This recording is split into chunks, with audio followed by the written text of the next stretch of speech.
This is Real People, Real Stories. The purpose of these interviews is to uplift, motivate, and encourage. And remember, these are real people with real stories. It's not your story or mine, it's their stories and their testimonies.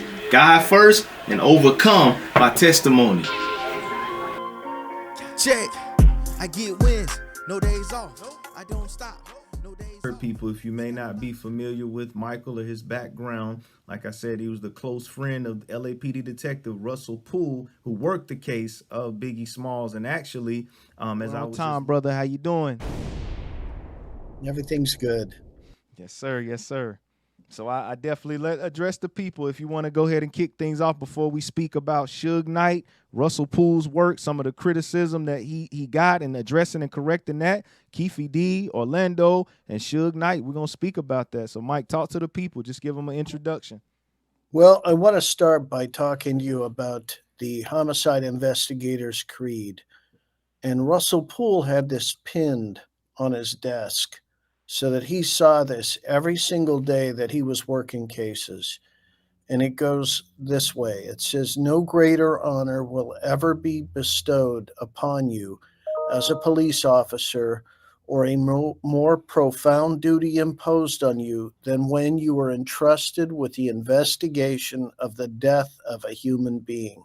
It's your moral duty, and as an officer entrusted with such a duty, it is incumbent upon you to follow the course of events and the facts as they develop to their ultimate conclusion. It is a heavy responsibility. As such, let no person deter you from the truth or your personal conviction to see that justice is done." Power, power, power. Now that right there, is that part of the LAPD guideline, or that's what Russell lived by himself? Well, Russell was kind of hammered by the LAPD for having that pinned on his desk. Wow. Because, there were people that were inside the homicide division of LAPD, robbery homicide, and they did not subscribe to that. They wanted to go along to get along, and if management came and told them, "Oh, just let this murder go, it's not a big deal," then they had to do it. But Russell said, I will not bow down to any force except for the forces of heaven. I got to get to the bottom of it. I got to get to the truth. And that's how he felt about Tupac and Biggie. He felt about both of those cases. Man, so let's just get straight into talking about Russell then. Russell Poole, again, for those that may not know, he was the lead detective with the LAPD on the Biggie case right after Biggie's unaliving and still unsolved, quote unquote, to this day.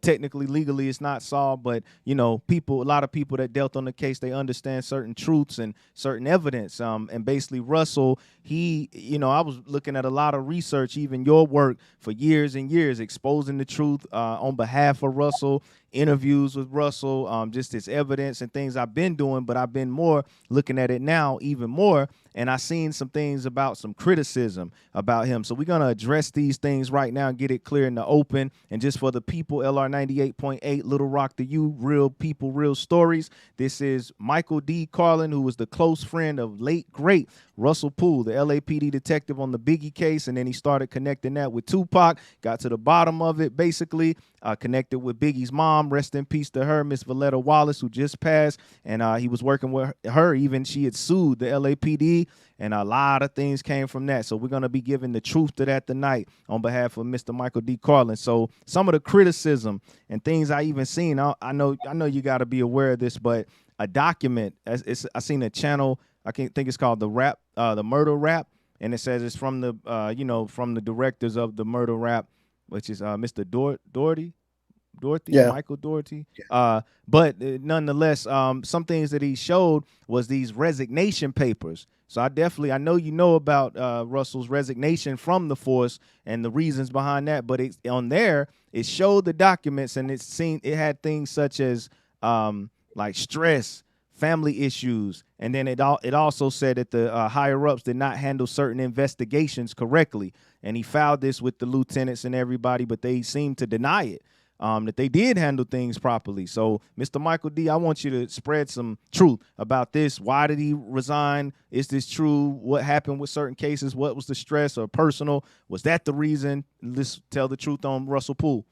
Well, there certainly was stress when he was at LAPD, and part of that stress was he was uh, uncovering truths. They were leading to police officers, and he was being told by one of his supervisors, who was Bernard Parks, who would later become police chief, that he needed to stand down and not look into things that tied back to police officers. And Bernard Parks had handpicked some officers, and they became the centerpiece to the Rampart scandal. So, what Russell was uncovering was basically what we know today as the Rampart scandal. And certainly there was stress at the department because as Russell was pursuing these leads and they were telling him to stand down, they were making it very difficult. They were hazing him at the department. And that did cause stress. That caused family problems. That caused a lot of things to happen. But Russell decided, and Russell's father was a sheriff. He worked for the sheriff's department. And so Russell came from a cop family. And he talked to his father and he said, Dad, he said, I have to resign because I can no longer pursue the truth. They're clipping my wings. They're making it difficult for me. And I no longer can tolerate this situation. And his father, who he expected to really get kind of, a negative viewpoint from his father saying, hey, what are you doing? Why are you going to resign the department? He was 6 months away from his retirement being fully vested. I saw that. And so he walked away from the money and Now, said, let me cut in right there because, like you said, they were causing a lot of stress from that. On the kind of the channel, they kind of made it look as if like he had the stress and was bringing it into the force, and that's what caused him to resign because of those outside factors. But you're saying that because I did see that they moved him to different section in the case. They did a lot of things according to his word and others' testimony, but they're saying like, oh, this outside stress he was going through caused him to have stress in the force. But you're saying it was some hazing, it was some things not being completed, it was some corruption. Is this accurate, or explain on that? well, they were leaving notes on his desk. They left a note that showed a pipe and a toilet, and they had a turd on this note, and they said, "You are here," and it was in the pipe, below the toilet, and things like that. And they were telling him that he wasn't towing the line with LAPD because he was crossing that thin blue line that you're not supposed to implicate other cops. And so it was a straight up hazing that was going on inside the department. Now, here's how good God is. This is how God works. I had a friend who said, "Hey, do you want to go to this unsolved thing? It's at the Emmy, Academy, and please come with me." And I went as her guest. Mm-hmm. And Greg Kading was there, and I didn't want to disrupt him while he was having his, amazing time, whatever, on Unsolved. So I didn't ask any questions. They had a Q&A, and I just sat silently. And then after this Q&A happened, we go outside and there's food. And the food is just amazing. The Emmy Awards, when they do that stuff. And it wasn't the award show, but it was kind of the pitch to Academy members to vote for this show.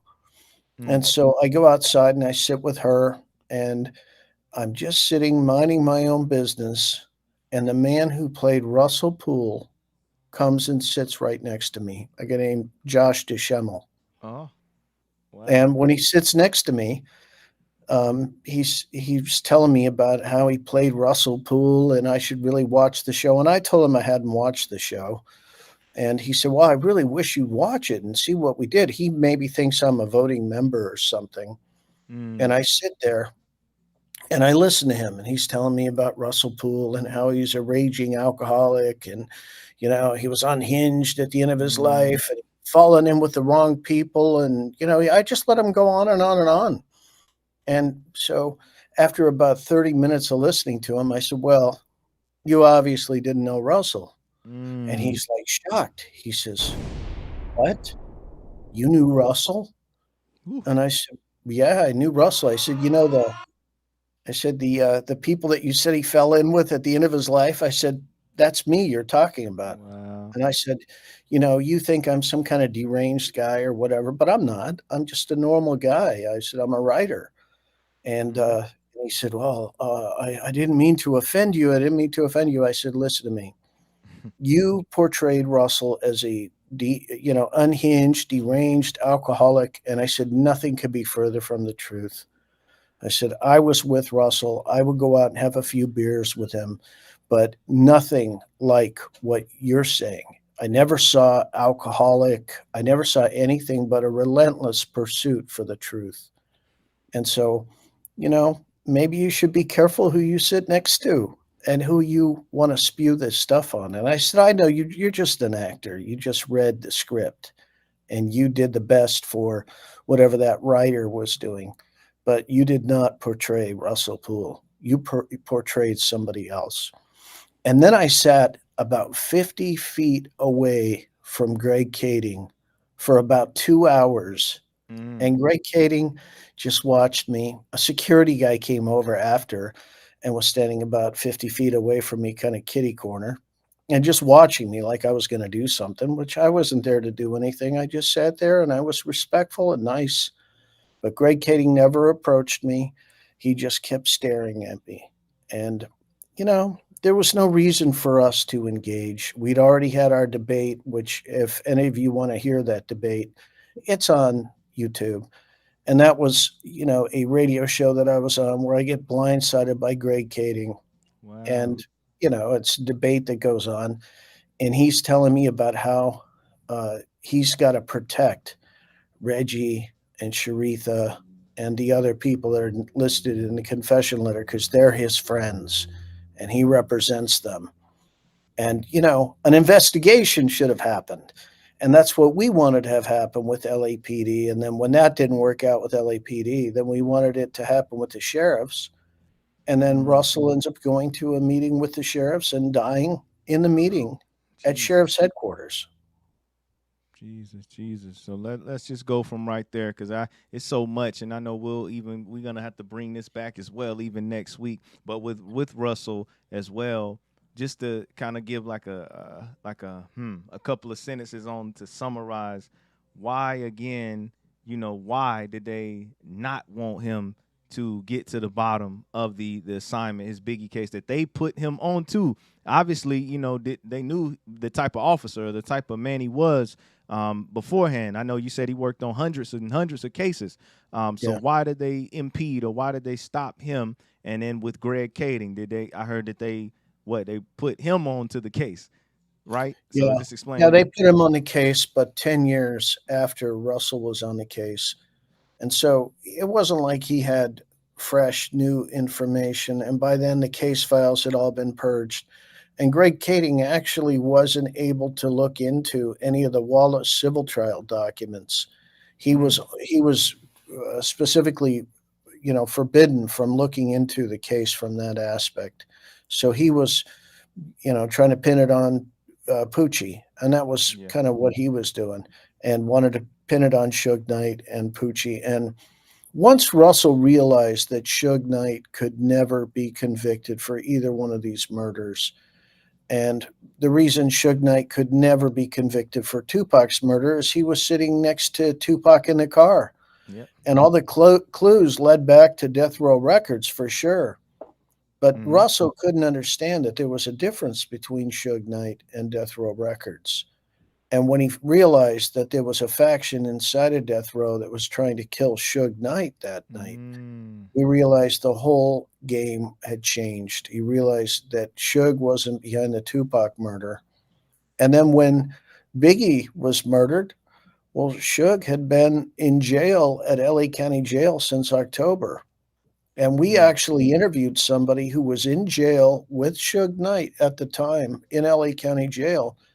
And he told us that Suge was treated very terribly when he was in LA County Jail. He was shackled hand and foot.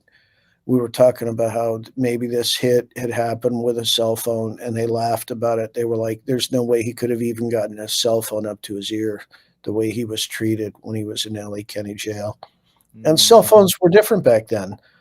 I don't know if you remember the cell phones, kind of 96, but they were like bricks, Yeah, big, huge. Yeah. big old, yeah. And the reception wasn't good. And you've got that much cement and iron in a jail.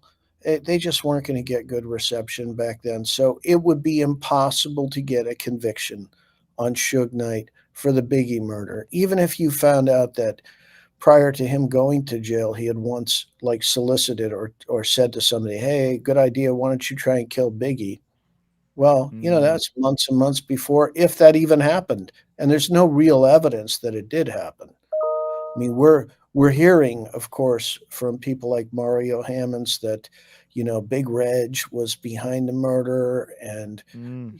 Suge was Mhm. on the prison yard talking about how he had something to do with it. But I think it was just him bragging because now you're in prison, and now you have to have street cred, or bad things are going to happen to you in prison if you aren't tough, if you aren't that guy.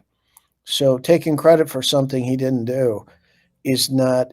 And it's kind of like what we're dealing with Keefe, right? Keefe D Yep. is taking credit for something he absolutely had nothing to do with. So, He's well, running around. now wait before you get into Keefe, because let's Yeah, get on Suge and then we'll go to Keefe, because I definitely want to do it that way. So yeah. Suge Knight, because you brought him up and you said it about the horrible treatment he was getting in there. So just two quick, one major thing I want to just put this out for the people, that Suge had an interview, like I said, this week. I think it was the Art of Dialogue channel, and on the phone from prison, he said that the actual person shooting, if I may say that on here, hope they don't mute, but the person that did that to Tupac was a worker for Death Row. They worked for Death Row Records. This is Suge's words.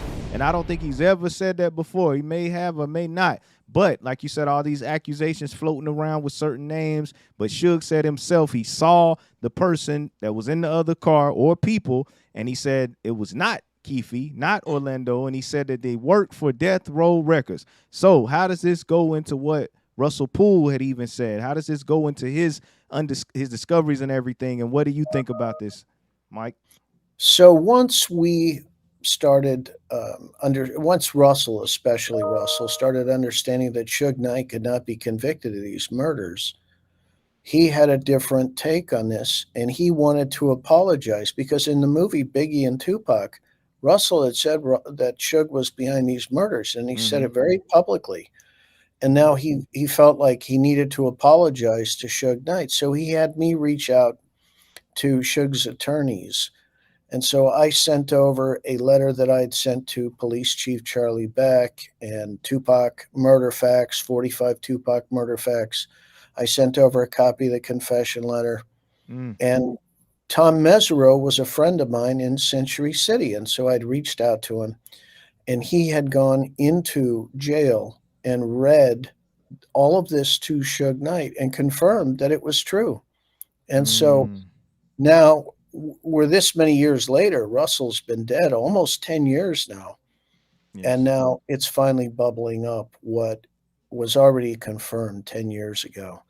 And that was Wow. that the information that we had given to the attorneys was in fact correct, and that it was a faction inside of Death Row that was trying to kill Suge, take over the record label, which was at the time worth $500 million. Yep. Now, if it was proven that LAPD cops had participated in the attempted murder of Suge Knight and the murder of Tupac Shakur, LA, the city of Los Angeles, would have to pay out $1 billion in lifetime earnings for Tupac. Y'all hearing it And then, right now. Live and direct, and real then, people, real stories. What's that? and then they would have to pay out $3 billion triple damages for punitive damages if they were found liable in a court case. And so you're talking about $4 billion for the city of Los Angeles. And then if you add to that the Biggie Smalls murder, and what did Suge say? If you solve one murder, you solve them both, because Suge knew that it's the same circle of people. And I get hammered all the time that I would even talk to Suge Knight. But you know, the Suge Knight that I know is a God-fearing man. He's always talking about his place in the world as it relates to God. And he's always praising God. And so I've always looked at it as, who better to teach the kids than Suge Knight, who has been through, he's been down into the depths of hell and back. And if Suge Knight came out and he was able to teach the kids about what the devil's hold is on this earth and how they can avoid it, I think people would listen. I think kids especially would listen to Suge Knight. And I think he could be a force for good. And you always hear Suge saying, praise God. Yeah. And, you know, and so for that reason, and for the reason that he is the only living eyewitness that was in the car that night, Tupac is no longer able to testify. Suge Knight saw what happened. He saw who did it, and he's always known who did it. And he knew that they were trying to kill him. Now, the rumors were circulating. They were going to try and kill him again. And, you know, that all came to a head when he went to jail in October of 1996. And then from that point on, his probation was violated and he went to prison. God bless you for tapping in with this great interview. It's all done through Yahweh, God first, and all the connections he's allowed me to get. You got feedback? You got topics that you want me to ask the person? You got any questions? Anything that we didn't answer in full? Hit me up. Just send an email to 8amexposure@gmail. It's going to be listed right here on the screen. So hit me up. Let your voice be heard in this new year, 2025. Real people, real stories. Talk to me. They took Pac, they took Biggie, so all they got is us, the Holy Spirit within me. God led me to write it, powerful words written. I ain't never met Pac, was just a kid that witnessed. I remember it was up, 96, the tension in the air, you could just feel it. You east or west had to pick it, ain't no middle grounds, homie. Carolina we living since we rocked in the South, we both relentless.